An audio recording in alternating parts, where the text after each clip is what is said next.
There's no feeling more intense than starting over. If you deleted your homework the day before it was due, as I have, or if you left your wallet at home and you have to go back after spending an hour in the commute. If you won some money at the casino and then put all your winnings on red but it came up black. If you got your best shirt dry cleaned before a wedding and then immediately dropped food on it. If you won an argument with a friend and then later discovered that they just returned to their original view. Starting over is harder than starting up. If you're not ready for that, like if you've already had a bad day, then what you're about to go through might be too much. Feel free to go away and come back. I'll be here. Alright, thanks for coming with me on this trip. I'll understand if you have to take a break at any point. Just find a safe place to stop and quit the game. Don't worry, I'll save your progress, always, even your mistakes. This game is a homage to a free game that came out in 2002, titled Sexy Hiking. The author of that game was Jazero, a mysterious Czech designer who was known at the time as the father of B games. And B games are rough assemblages of found objects. Designers slap them together very quickly and freely, and they're often too rough and unfriendly to gain much of a following. They're built more for the joy of building them than as polished products. In a certain way, Sexy Hiking is the perfect embodiment of a B game. It's built almost entirely out of found and recycled parts, and it's one of the most unusual and unfriendly games of its time. In it, your task is simply to drag yourself up a mountain with a hammer. And that act of climbing, in the digital world or in real life, has certain essential properties that give the game its flavour. No amount of forward progress is guaranteed. Some clicks are too sheer or too slippery. And The player is constantly, unremittingly in danger of falling and losing everything. Anyway, when you start Sexy Hiking, you're standing next to this dead tree that blocks the way to the entire rest of the game. It might take you an hour to get over that tree, and a lot of people never got past it. You prod and you poke at it, exploring the limits of your reach and your strength, trying to find a way up and over. And there's a sense of truth in that lack of compromise. Most obstacles in video game worlds are fake. You can be completely confident in your ability to get through them, once you have the correct method, with the correct equipment, or just by spending enough time. In that sense, every pixelated obstacle in Sexy Hiking is real. The obstacles in Sexy Hiking are unyielding, and that makes the game uniquely frustrating. But I'm not sure Jazero intended to make a frustrating game. The frustration is just essential to the act of climbing, and it's authentic to the process of building a game about climbing. A funny thing happened to me as I was building this mountain. I'd have an idea for a new obstacle, and I'd build it, test it, and it would usually turn out to be unreasonably hard. But I couldn't bring myself to make it easier. It already felt like my inability to get past a new obstacle was my fault, as a player, rather than as a builder. Imaginary mountains build themselves from our efforts to climb them, and it's our repeated attempts to reach the summit that turns those mountains into something real. When you're building a video game world, you're building with ideas, and that can be like working with quick sets of... You mold your ideas into a certain shape that can be played with, and in the process of playing with them, they begin to harden and set until they're immutable, like rock.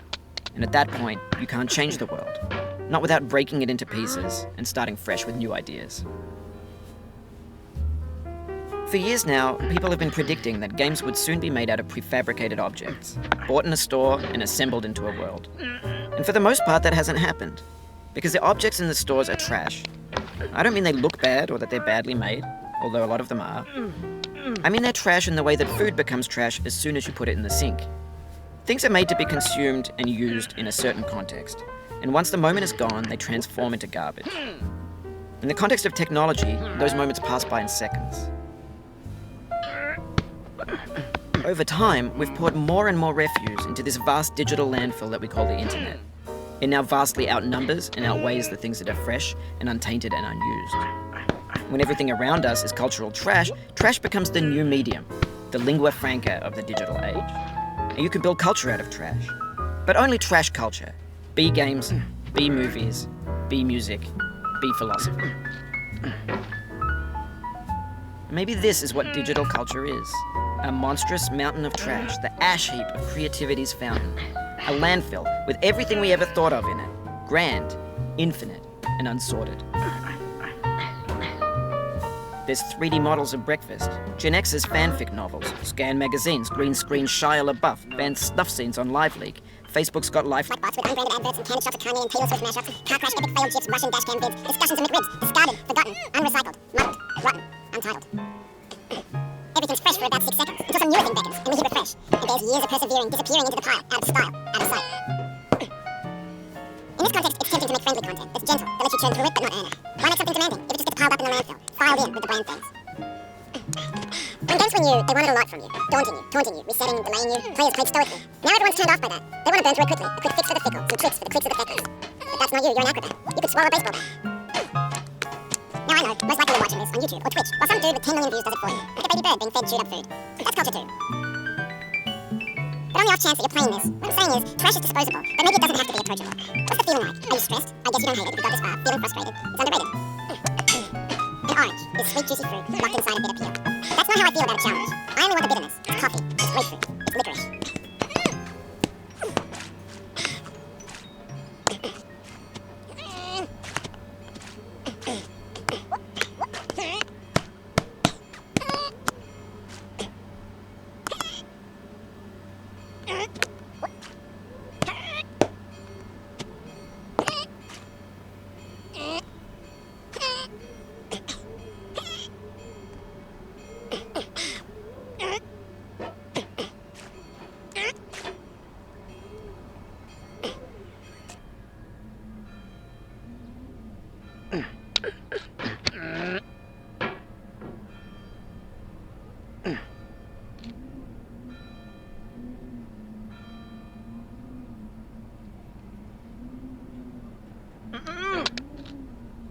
Oh, you just lost a lot of progress. That's a deep frustration, a real punch in the gut.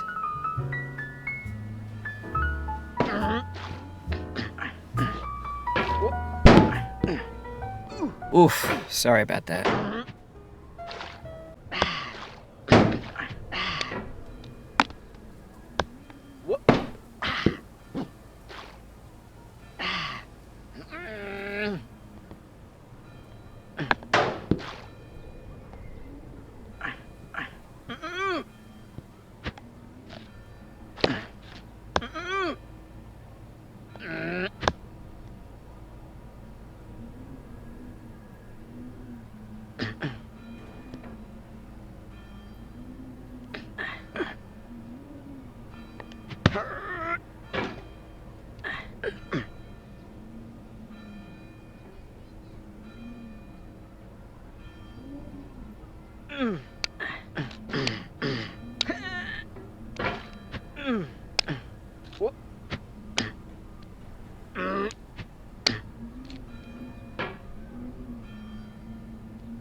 Oh.